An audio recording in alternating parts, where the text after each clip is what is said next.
We begin with breaking news we've been following all day out of Bristol, Connecticut. The city mourning the loss of 2 police officers and a third recovering from a gunshot injury late last night.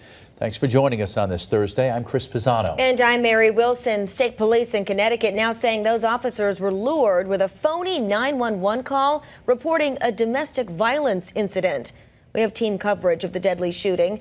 Kristen Burnell standing by with more on the dangers of the police response. Kristen? Yeah, Chris and Mary, we're getting answers from the Springfield Police Department about how they respond to these types of domestic calls.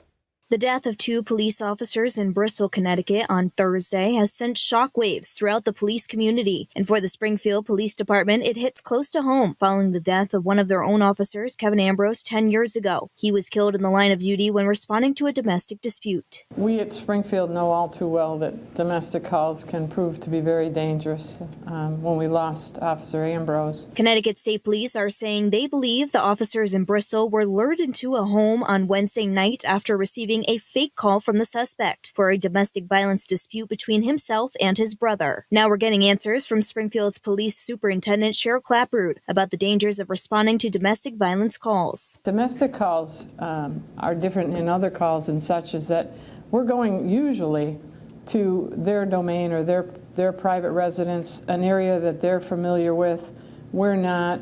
Emotions in domestics run high, which changes behavior. October also marks National Domestic Violence Awareness Month. Springfield Police shared this information with Western Mass News about the number of domestic violence calls they have responded to over the past 2 years. In 2021, Springfield Police responded to more than 8,000 calls for domestic disturbance. More than 1,750 were for domestic incidents involving a weapon. And so far for 2022 through September, they have responded to more than 6,200 domestic violence calls, which is more than 22 responses by officers each day, and more than 1,300 of those involved a weapon. And Superintendent Clapp tells us these types of calls are some of the most dangerous that police respond to. We're going into a situation where we don't know necessarily if there's weapons in the home or what the game plan is or what the situation is. And she also shared that Springfield Police have stepped up their crime unit in their police department, which helps officers get important information before arriving on scene. Our new crime analysis center can now give us a little history,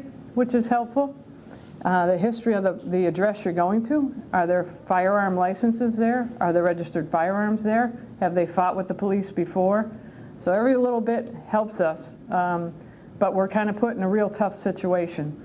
Don't act too strong too fast, but be ready in case things change quickly. Now, Superintendent Clapp also tells us that her police department is continuing to remain cognizant following this deadly shooting. Reporting live in studio, Kristen Burnell, Western Mass News.